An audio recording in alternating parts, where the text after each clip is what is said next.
All right, so this video is IXL N2 or 8-6L. So this week, we're completely kind of switching gears from what you guys have been doing before, and we're going to talk about classifying quadrilaterals. So let's talk about a couple things.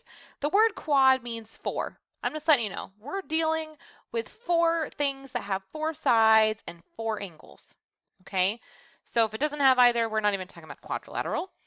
So this is kind of how I remember a quadrilateral. So there's different clubs, right? These are all parallelograms. And the word parallel is right in here. So it means it has two pairs of parallel sides. So when you're looking at this shape, these are parallel and these sides are parallel. On this one, these are parallel and these are parallel. So it's got two pairs.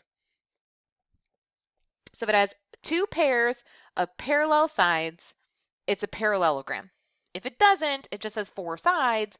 It could be a quadrilateral, but for right now, two pairs of parallel sides, we're good to go. They fall in the parallelogram. Then there's a more exclusive place called the rhombus club. The rhombus club just has four equal sides. That's it.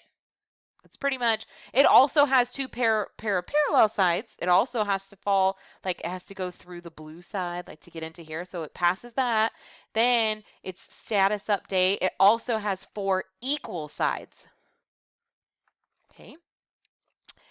The square can also get into the rhombus club because it has four sides. So not only does it have four equal sides, it also has two pairs of parallel sides. So square goes into the rhombus club as well. The square can also fit into the last part of the club, which is the rectangle part. Because to be a rectangle, it must have four right angles.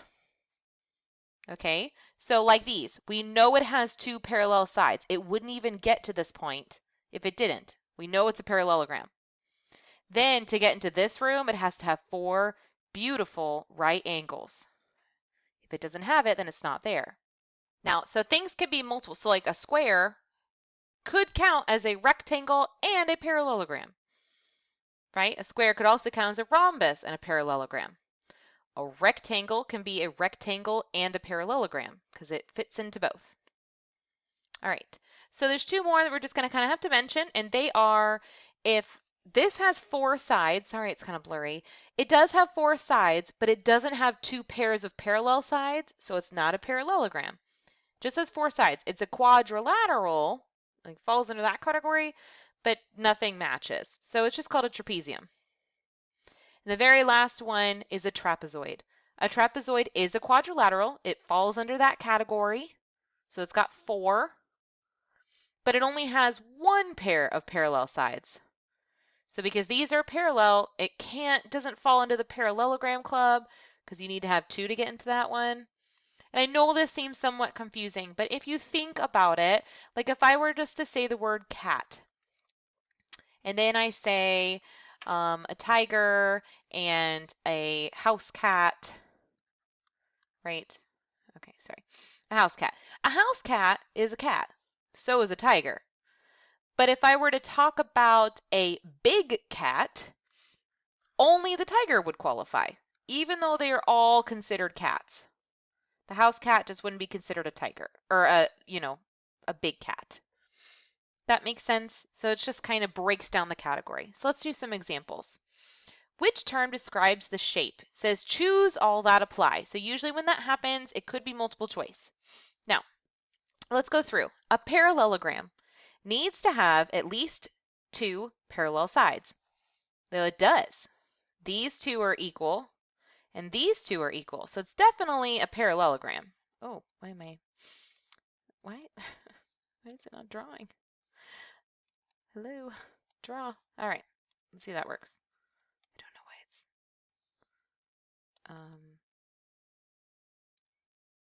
I think I'm doing it. Okay. Definitely a parallelogram. Rhombus. Going back to the rules of a rhombus. Must have four equal sides. This does have four equal sides. Look at that. A rectangle must have four right angles. Nope, this doesn't have right angles. And a square has to have right angles and equal sides. Well, it's definitely not that. So it's these two. See, I told you, it could qualify under two. All right, let's do this one. Which term describes this shape? A square. A square must have all four equal sides and four right angles. Okay, so going back to this example, that's not a square. That's not going to work. A rhombus. A rhombus must have four equal sides. It actually didn't tell us how many degrees these are the lengths of the sides, but it has to have four equal sides. Even visually, we can see that these lengths are longer than these ones. So it can't be a rhombus. Rectangle. A rectangle just has to have four sides and four right angles. This does have four sides and four right angles, so it's a rectangle.